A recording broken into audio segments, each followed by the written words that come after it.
बिस्मिल्लाहिर्रहमानिर्रहीम। अस्सलाम वालेकुम। कुरलिश उस्मान की 37वीं किस्त का पहला ट्रेलर जारी हो चुका है। इसकी तमाम झलकियां स्क्रीन पर हाजिर खिदमत हैं।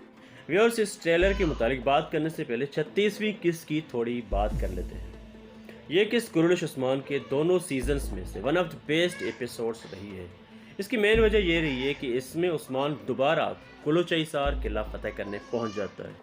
नाज़रीन, जंग पर जाने से पहले उस्मान की क़यादत में जब पूरा काई लश्कर अपनी फतेह और शहादत की दुआ मांगते हैं तो यकीन करें यह मंजर कुरलिश और देरेलिश के तमाम मनाजिर से बेहतरीन मंजर होता है। फिर दुआ के बाद अल्लाह अकबर के नारे गूंजना देखने वालों को ही इतना गरमा देते हैं कि आप सोचो कि ऐसी जंग पर जाने वालों के अंदर के क्या हालात होंगे। ये बात मैं इसलिए भी कह रहा हूँ कि हकीकत में भी हमारे प्यारे रसूल अकरम रहमतुल्लिल आलमीन सल्लल्लाहु अलैहि वसल्लम के दौर से लेकर आज तक मुसलमान फौज जब भी किसी जंग के महाज पर जाती है तो ऐसे ईमान को ताज़ा करने वाले नारे ज़रूर लगाती है। फिर चाहे नागार्नो काराबाग में आज़री फ़ौज हो, कश्मीर और फ़लस्तीन के मुजाहिदीन हो, या फिर पाकिस्तानी फ़ौज या अफ़गान तालिबान हो, सबका यही नारा बुलंद होता है। और किसी भी जंग के आगाज़ में या दरमियान में ऐसे नारे ज़रूर लगाए जाते हैं। 37वीं किस्त के ट्रेलर की शुरुआत ही इस बात से होती है कि उस्मान ने कुलचैसार किला फतेह कर लिया है, जो उस्मान की एक ज़बरदस्त जंगी हिकमत अमली का नमूना है।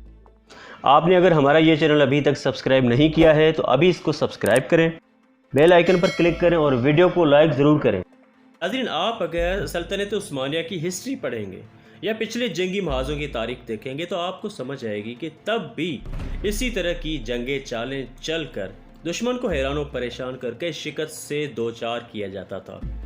और ये जंगी टैक्टिक्स आज भी स्मॉल स्केल वार्स और झड़पों में इस्तेमाल की जाती हैं।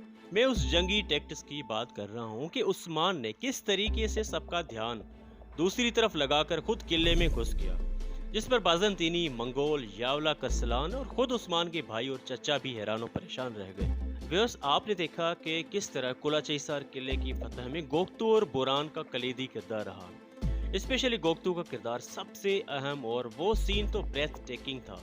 जब उस्मान का लश्कर किले में दाखिल होने वाला था तो गोख्तू की जिम्मेदारी थी कि मेन गेट एंट्रेंस को खोलना, और एन उसी वक्त उस पर तीरों की बरसात हो रही थी, मगर सख्त जख्मी हो जाने के बावजूद भी गेट खोलने में कामयाब हो जाता है।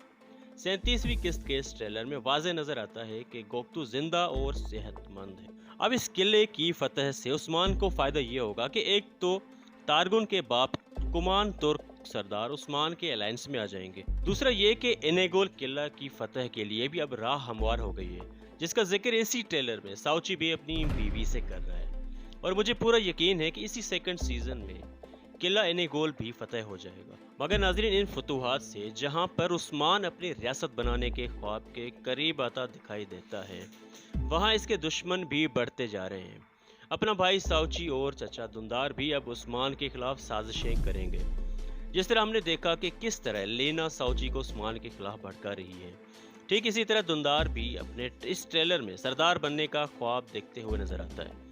बस अर्तुगरुल के मरने की देर है। मगर दुंदार ने अर्तुगरुल के मरने से पहले ही सरदारी के लिए इंतखाब पर बात करने के लिए जरगा बुला लिया है। उस्मान के भाइयों के साथ अब गेहातू भी उस्मान के साथ दुश्मनी निभाएगा।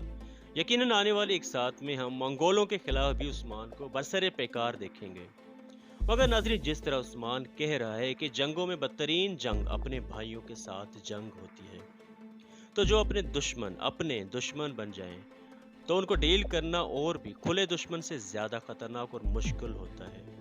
उस्मान को आगे ऐसी ही कई मुश्किलात बढ़ चढ़ कर मिलेंगी। आपने अगर अभी तक हमारे ये चैनल सब्सक्राइब नहीं किया है तो सब्सक्राइब करें, बेल आइकन को प्रेस करें, और अगर ये वीडियो आपको पसंद आई है तो लाइक और शेयर ज़रूर करें।